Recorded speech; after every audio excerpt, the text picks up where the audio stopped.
beans na hindi ko alam. Pero parang rice yun. Cheese,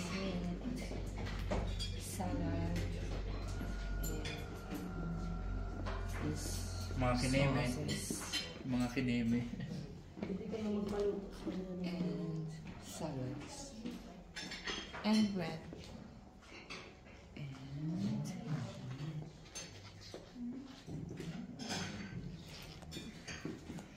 So, ayun nga, last day na namin today dito sa Armenia, and tomorrow babalik na kami ng Dubai. First of all, breakfast. Guys, how's the breakfast? So, Joy, masarap? Masarap. Pero mas masarap siya.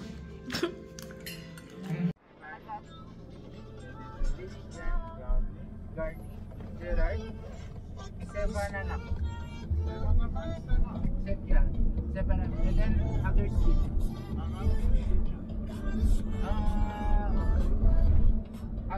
Other meal is in Dilijan. Kami naman. Doon din yung seven na ba? So, guys!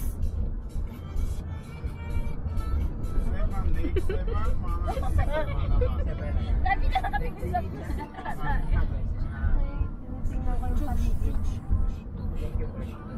binuksan eh. Ay, uy, ang ganda niya. Saan mo? Malagay parang makita na. Okay na. Yan naman mainit. Dito tayo papunta sa Sevanac? Sevanac. Monastery din ba to? Malapit dito sa Lake Sevan. Let's go.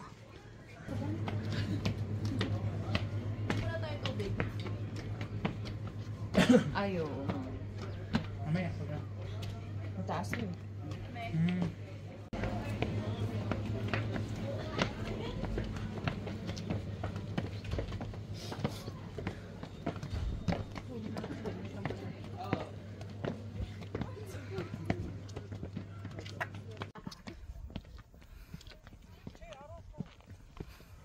First stop namin, puros hagdan kaagad. Hindi namin napaghandaan. Nakakapagod. Grabe, sobrang pagod na ako.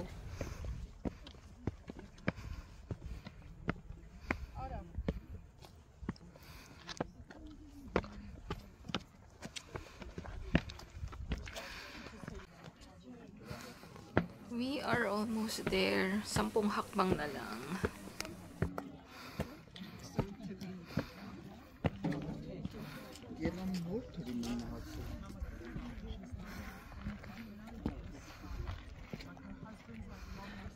Welcome sa pagmamay-ari ko. Kumusta? Pagod. Like the first time. Ayun. Pagod.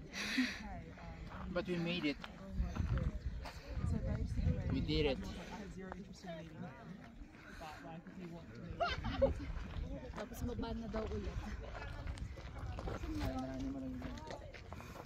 Kapag bumili ka pa tayo ng tubig na.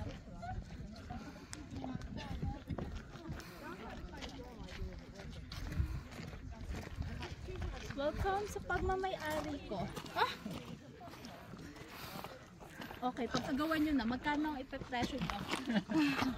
Lahat yan, mga buyer ko.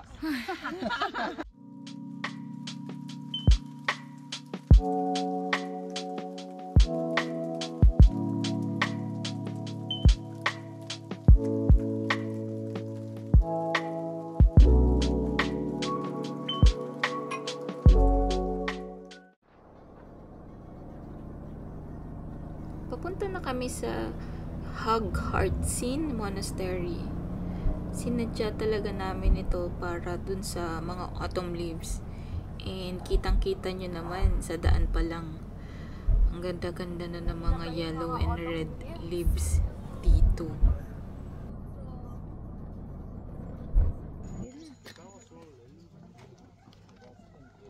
Andito na tayo. So, we are here.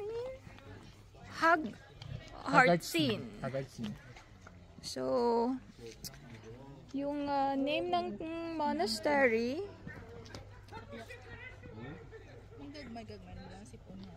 tinatawag din siya na Monastery of the Soaring Eagle. Soaring or playing. Sakit na lang dito ko. Ako sumakit Yung hag daw, yung hag means game. Oh. Anong tawag dito? And artsin means eagle. Hag artsin.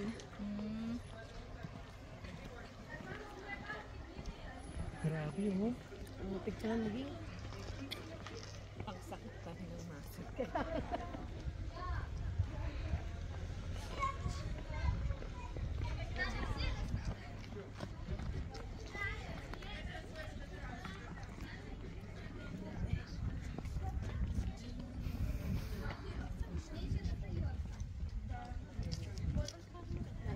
Grabe, ang ganda dito.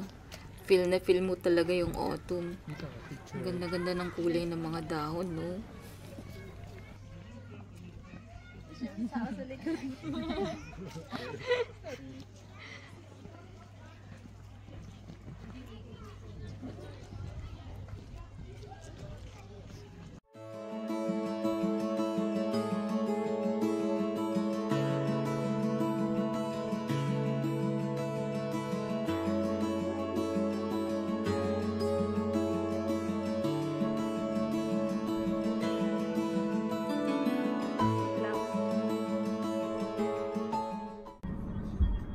From Haghartsin Monastery, yung next stop namin is Garni Temple. Around 2 hours yung drive galing dito papunta dun. Finally, nakarating na kami. We are in Garni Cultural and Heritage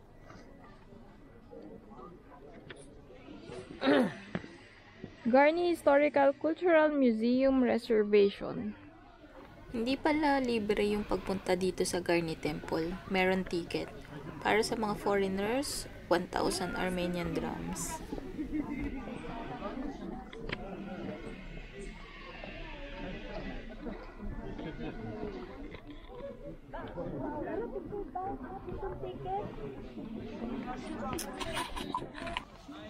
Dito kami nag-picture noon. Dito kami. Man.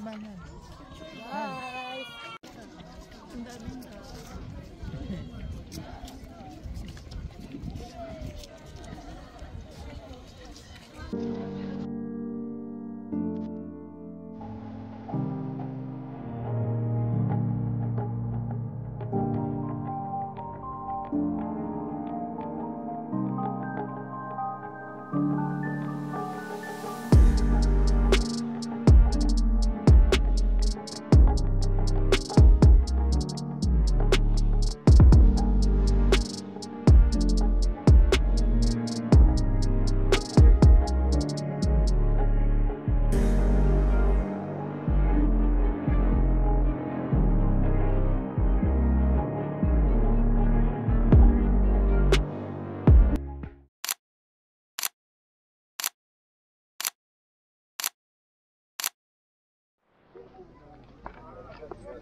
Alam mo yung puro monastery yung pinuntahan natin, pero parang iba-iba naman sila ng dating.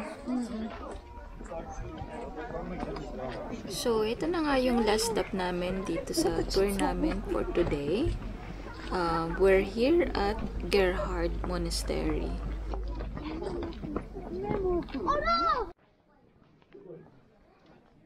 Pagpasok pa nga lang namin dito sa monastery, makikita na kaagad yung nire-repair na tower ng isa sa mga churches.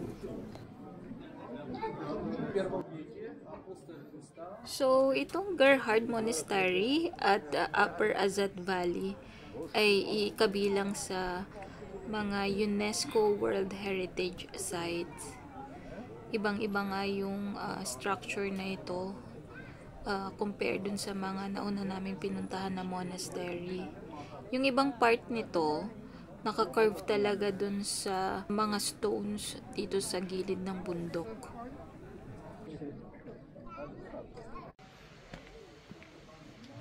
Nung pumunta nga kami dito sa likod ng monastery, meron kaming nakitang trail and nag-decide kami na puntahan. Video lang kita habang nalakad. Hindi na. Gusto ko nasa likod ako.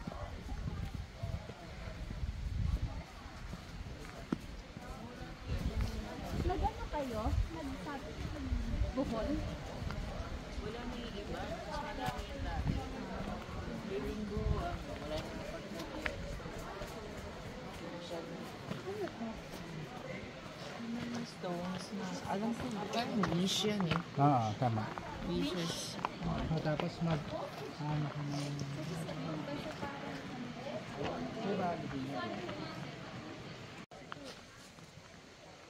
May nagbibigay dito ng mga puting tela. Ibubuhol daw yun. So, nagbuhol nga sila. Para yata makapag-wish or something.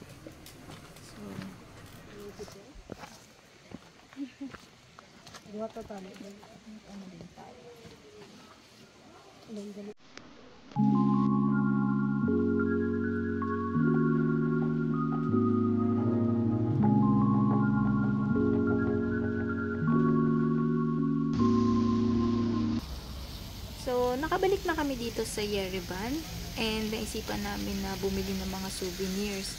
Andito kami ngayon sa Vernissage. So, walking distance lang siya galing sa Republic Square.